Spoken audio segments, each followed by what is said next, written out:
Salve, meus nobres! Uma boa noite, um bom Vasco e um bom cerveja a essa hora, uma dose de uísque ou um café que você preferir. Quatro vitórias consecutivas. Sabe desde quando a gente não consegue isso? Desde 2012. Olha quanto tempo. Rafael Paiva, exterminador de tabus. Quer um tabu longo? Rafael Paiva destrói. Então vamos acabar com o tabu aí de não conquistar um título grande. Rafael Paiva, estou contigo.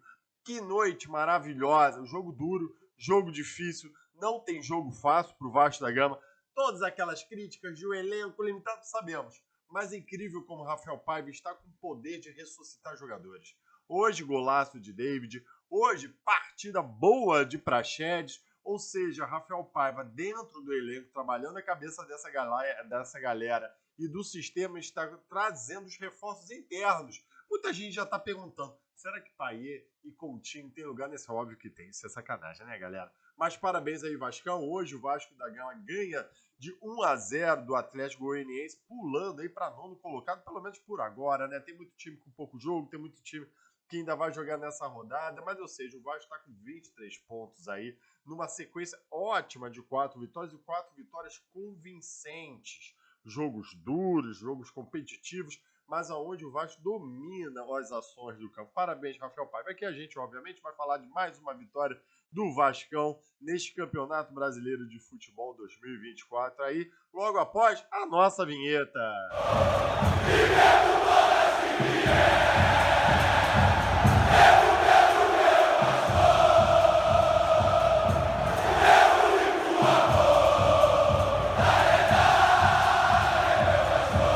Boa noite, minha galera. Então vamos lá, dá o like nesse vídeo. Eu tenho certeza que você gostou da vitória do Vasco. Então se inscreva no canal e aperte a sinetinha lá para você ficar ciente. O Vasco da Gama hoje visitou o Atlético Goianiense, que permanece lá na vice-lanterna do Campeonato Brasileiro aí, com 11 pontos apenas. Atlético Goianiense que tem ali no Shailo um grande jogador e só, né? O Vasco da Gama viajou com uma dúvida com o Adson, como bem falamos aqui nos nossos vídeos e lives, mas ele foi para jogo, ele jogou razoável. O Vasco repete o time que enfrentou o Corinthians praticamente, então é Léo Jardim, o Paulo Henrique que tá jogando muito, a dupla de zaga, o Léo e o Maicon que jogaram muito bem. O bom deles é que agora eles estão fazendo o básico.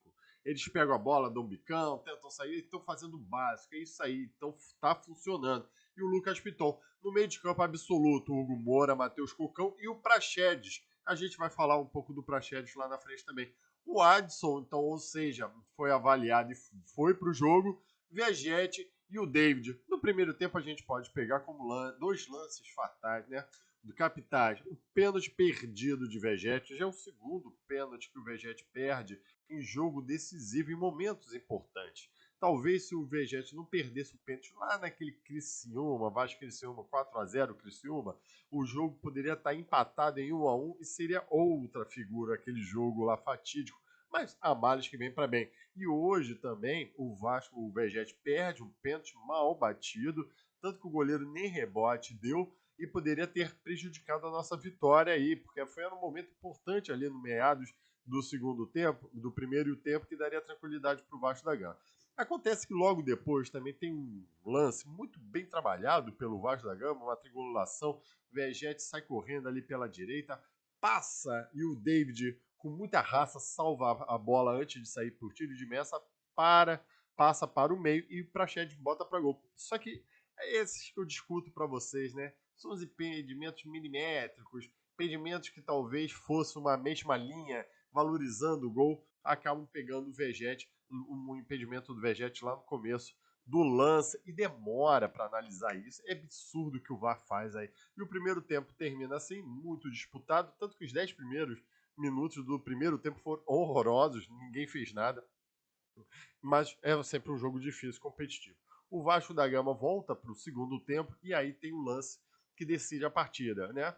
Uma bola ali rebatida ali na esquerda, Lucas Piton passa para Hugo Moura, que novamente acha mais um passe muito bom ali para o David, que domina, ele engana, vai para um lado, vai para o outro, pega um belo chute de fora da área, 1-0, Vascão. E assim a gente caminha para o final do jogo, com o Vasco da Gama até com algumas poucas chances lá, depois das substituições, mas o Atlético Goianiense demonstrando o porquê ele está lá na zona do rebaixamento, porque uma partida muito fraca do Atlético Goianiense. E é que eu falo, ele trocou o Jair Ventura pelo Wagner Mancini, achando que vai dar certo, meu irmão. Porra, a gente já conhece os dois técnicos, cara. A culpa não é do técnico dessa vez, a culpa só é do elenco que foi montado. Mas assim, o Vasco da Gama, tô olhando aqui a classificação, ele pula para nona colocação, já na primeira página. Faz tempo que a gente não vê o Vasco da Gama nessa primeira página aí, com 23 pontos e com 17 jogos. O Vasco da Gama é um dos poucos que tem a tabela cheia, tá?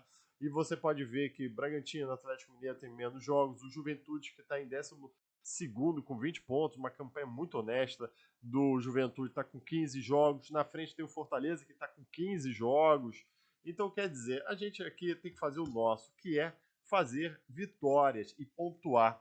Eu sempre tenho o lema que o Vasco da Gama tem que buscar pelo menos 48 pontos para fugir do rebaixamento, e a gente entra nesse campeonato fugindo do rebaixamento. Ou seja, o Vasco da Gama já cumpriu sua meta no primeiro turno, e eu acho que realmente agora a gente já pode começar, como está aí na capa e muita gente falando, olhando para cima. Aqui eu quero comentar só duas coisas assim, que é falar sempre do pior jogador. Para mim hoje foi o Vegete, tanto que ele errou praticamente tudo, mas assim, é aquele pior jogador que acabou jogando bem, mas não pode perder mais um pênalti desse. E eu queria chamar muita atenção desse menino Raia. Ele entra em campo com uma alternativa de 17 anos para esse menino rápido, desafogar o Vasco da Gama. E ele, numa oportunidade, lento toda a vida, num contra-ataque, espera o jogador do Atlético Goianiense chegar para cavar um pênalti. Menino Ryan, tá bom, você tá tendo oportunidade. E outro que eu tô falando também para os dirigentes do Vasco, eu quero saber a sua opinião sobre isso. Tá na hora de voltar para a base. Tu tem 17 anos, volta pro sub-20 pelo menos, para não cometer essas falhas. Ali, ou você ia para cima do goleiro, você tem a vantagem de estar dentro da área, tu é atacante, se o goleiro te derrubar, se o zagueiro te derrubar, é pênalti. Não cavava um pênalti desse, tá? Não pode, beleza, cara? Você tinha que ter matado o jogo ali e perdeu. E mais uma vez, você tem a sua oportunidade e não corresponde em nada em campo. Então, tá na hora de voltar para a base, sim. Depois, a gente até tem que comentar a volta de um Galdames, não dá para entender, mas para falar de coisa boa, e depois eu vou falar uma coisa ruim também do Vasco da Gama, mas de coisa boa é a volta de dois jogadores, né? David, a gente critica muito, a gente sabe que é limitado, mas ele pelo menos se entrega raçudo e tem esses lances que faz bonito salvando um jogo aí. Parabéns ao David também. E outro, cara, se a gente critica tanto, acho que tem que dar uma elogiada, né? Eu ainda não confio no Praxedes, acho que ele vai perder muito espaço, principalmente com o Payet e Coutinho, obviamente vai perder esse espaço aí nessa posição que ele joga, mas hoje entregou raça, entregou algumas boas jogadas, outras nem tanto, mas pelo menos entregou algo que ele não entregava, que era jogo, competição. Parabéns, pelo menos a volta, e assim espero que você continue, beleza? Outra coisa ruim que eu ia falar do Vasco da Gama, embora essa partida, por isso que eu falei, essa partida acabou não sendo perfeita, mas que boa que veio, é no final do jogo. Eu dessa vez não estou nem falando de preparo físico, não, estou falando de preparo mental. Meu irmão, o Vasco está ganhando de 1-0 e não consegue segurar a bola no final do jogo. Tem os lances ridículos de Vitor Luiz tentando um cruzamento errado, o próprio Galdames dando um lançamento para a linha de fora. Sabe, não consegue segurar uma jogada, não consegue provocar o time adversário para arranjar uma falta, um escanteio, jogar aquela a bola ali para a lateral. Pelo amor de Deus, cara, vocês estão ganhando, vocês têm que aprender a ganhar também, não é ficar sempre no desespero. E outra, Hugo Moura e o Matheus Cocão. Matheus Cocão leva um cartão amarelo ali no final do primeiro tempo, mais ou menos. Uma falta que ali muita gente falou que é boba, mas talvez ele não soubesse que estava dois outros jogadores correndo atrás do Vasco da Gama.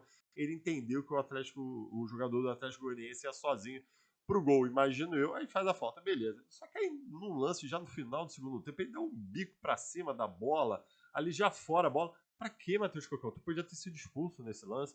E Hugo Moura, pra que tu dá uns bicos de vez em quando? Pelo amor de Deus, vocês têm que ter isso, tem que ter mental, tem que ter psicológico. Se não, Hugo Moura, você deu um bico lá, poderia ter a bola ter acertado um adversário, já sabe, né? O cara ia cair no chão, chamar o VAR e ser expulso e fuder com o Vasco da Gama. Então, acho que essas duas questões muito psicológicas do Vasco da Gama, e o Vasco da Gama tá jogando bem, podem acreditar que vocês vão vencer partidas, porque eu acredito. É que eu não posso deixar de parabenizar o técnico Rafael Paiva. A gente poderia falar de Pedrinho, Marcelo Santana, Felipe, que desde que o Felipe assumiu diretoria técnica, o Vasco voltou a vencer.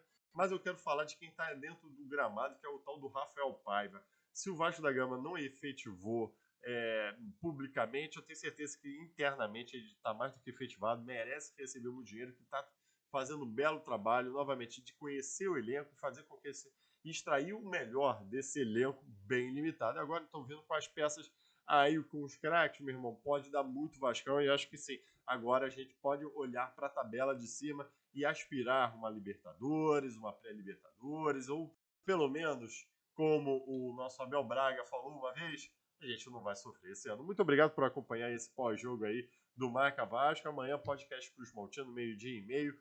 Tchau e saudações vascaínas.